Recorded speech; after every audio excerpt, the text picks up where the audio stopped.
지금부터 문제 해결 진단 솔루션 사용법을 설명합니다. 먼저 꿈구두 교육 홈페이지에 접속하고 마이 페이지 메뉴를 선택하면 진단을 할 수 있는 진단지들이 여기 보입니다. 여기서 여러분이 선택한 미래 역량 문제 해결 솔루션의 검사 진행하기 버튼을 누르시면 되고요. 그럼 하단에 이제 화면이 나타나는데 스텝 1으로 일반적인 사항, 여러분의 정보를 입력하는 란이 나오고, 이어서 스텝 2에 문제 해결 및 회의 진행 능력 진단 검사지가 보입니다. 여기는 50개 문항과 6개의 자료 선택하는 문항이 이렇게 나타나는데요. 먼저 50개의 문항에 대해서 여러분이 읽고 이 문항이 맞으면 O, 틀리면 X를 선택합니다. 그렇게 1번부터 여기 50번까지 쭉 이 문제를 풀면 되고요. 50번까지 다 풀고 나면 그 다음에 나머지는 이제 이 문제 해결과 관련돼서 제시되는 자료들이 있는데 그 자료를 받아볼 것인지 아닌지를 선택하게 되는데, 저는 여러분에게 이 모든 자료를 다 받아보시라고 적극 추천합니다. 왜냐하면 이 자료들이 굉장히 여러분들 유용해요. 읽어보시면 여러분들 다 도움이 되는 자료이기 때문에 다 얘를 선택하시기 바라고요. 그런 다음에 마지막으로 검사 완료 및 제출 버튼을 선택하면 검사는 완료가 됩니다. 검사 결과는 다시 마이 페이지에 가셔서 문제 해결 검사 결과 보기 이 버튼을 선택합니다. 데이터를 분석하고 여러분에게 그 결과를 보여드리죠. 여기 보시는 것처럼 여러분이 문제 해결 관련된 진단 결과 여러분이 받은 점수는 44점입니다. 평균 점수가. 그래서 이건 2등급에 해당이 되고요. 그 다음에 이 아래에 문제 해결과 회의 능력에 대한 세부적인 10가지 항목 각각에 대해서 여러분이 받은 획득한 점수들이 보입니다.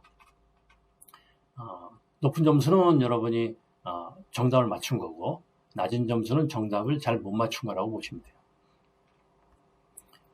그래서 특히 낮은 점수에 해당되는 이 항목에 대해서 여러분이 조금 더 학습하고 공부를 해서 이 점수를 높일 필요가 있습니다. 그다음에 여기서 보이는 이 편차는 여러분이 받은 최고값에서 최소값을 뺀 그 값이고요. 그 다음에 전체 응시자 평균은 이 검사지를 진단한 모든 사람들의 평균과 여러분이 획득한 이 점수와의 차이입니다. 이 마이너스라는 얘기는 여러분이 전체 평균보다 마이너스 4.9점이 낮다는 뜻입니다. 그 다음에 여기 최고 점수자와의 차이는 이 검사지에서 최고 점수를 받은 사람과 여러분 점수와의 차이이고, 마이너스라면 역시 여러분이 최고 점수를 받은 사람보다 16점이 낮다라는 뜻입니다. 그래서 상대적으로 한번 비교를 해보시면 도움이 될 겁니다. 이 아래 설명은 제시되는 분석 결과를 어떻게 이해하는지에 대한 설명이니까 한번 다시 천천히 읽어보시면 도움이 될 겁니다. 이 진단지 결과를 어떻게 활용하는지에 대한 안내 소개가 되어 있고요.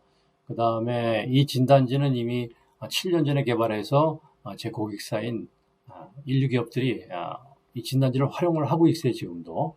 그래서 어떤 용도로 이 회사들이 활용하는지 그 활용 용도의 한 10가지를 여기 나열을 해놨기 때문에 여러분이 이걸 읽어보시면 이 진단지를 내용이 왜 중요하고 이 점수가 왜 중요한지를 아마 잘 이해하실 수 있을 겁니다. 그 다음에 활용하는 방법 4가지 방법도 안내를 해드렸습니다. 그 다음에 여기 이제 제가 출간한 전자책인데요.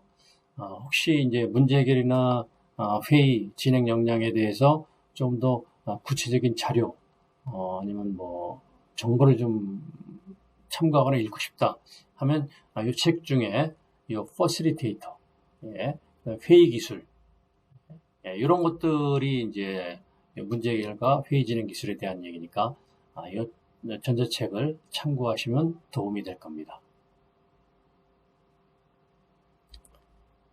그 다음에 이제 구체적인 자료가 제공되고 있고요. 이 자료에서는 크게 세 가지 목차로 구성이 되어 있습니다. 문제 해결의 첫 단계는 문제를 어떻게 정의할까? 두 번째, 다른 각도에서 바라보면 문제가 전혀 다르게 보인다. 그 다음에 창의적인 아이디어가 중요하다. 예.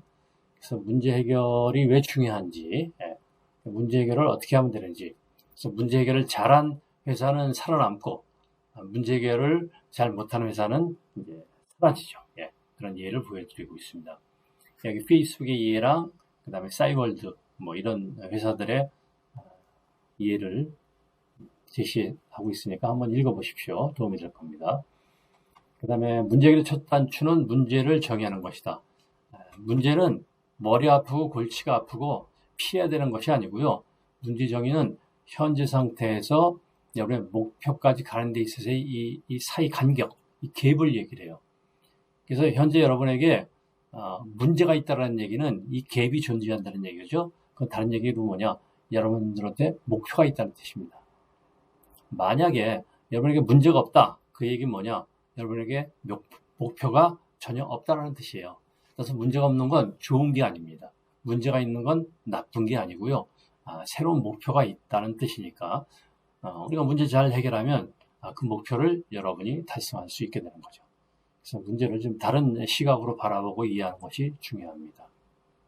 여기 그 얘기가 설명이 되어 있고요. 고정관념에 빠지면 문제 해결하기가 어려워요. 예. 왜냐하면 자기 생각이 매몰되어 있기 때문에 그렇거든요.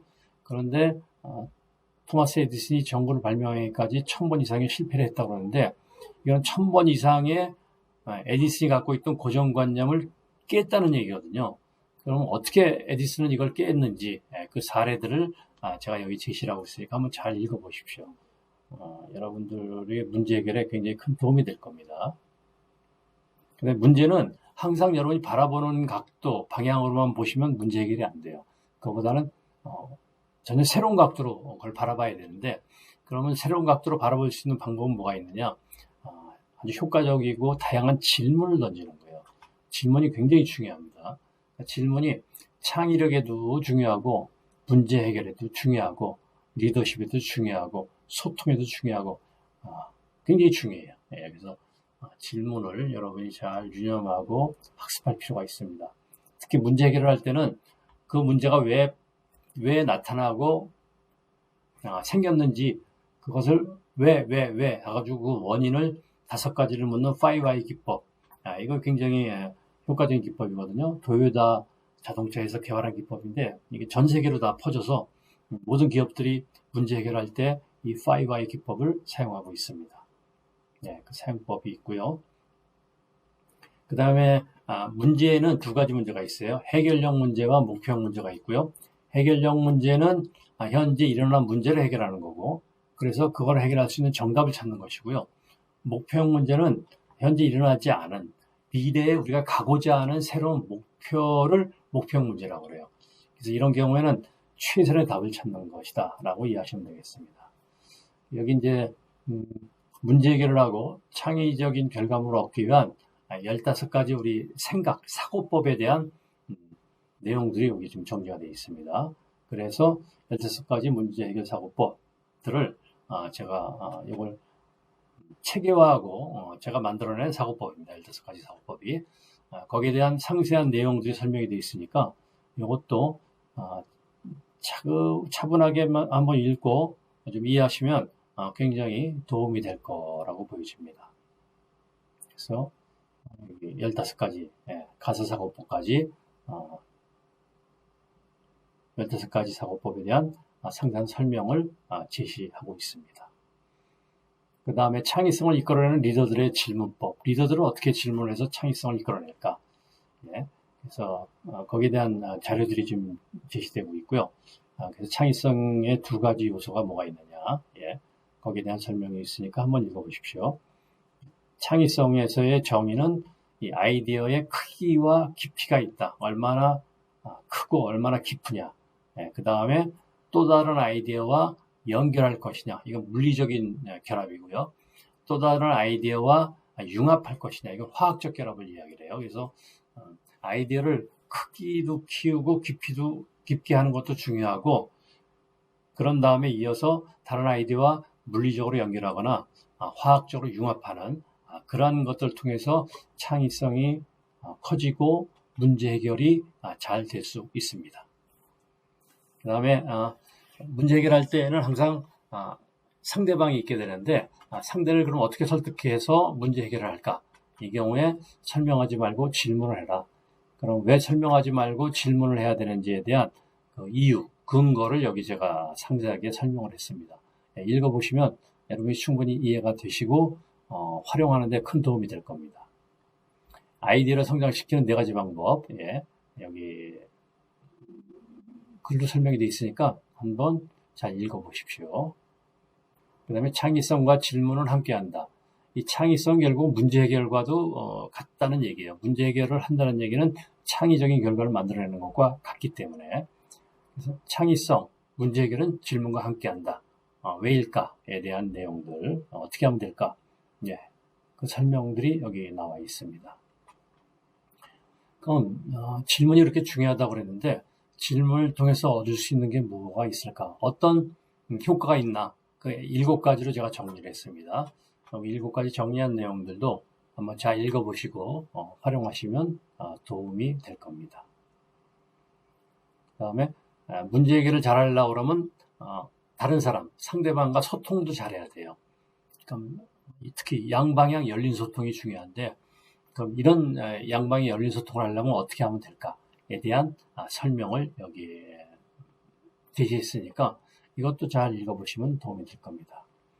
그 다음에 문제 해결을 하기 위해서는 이제 퍼실리테이션이라는 게 중요한데 퍼실리테이션은 문제 해결을 하기 위한 그 의논, 논의, 토론, 회의 이거에서 촉진하는 거예요.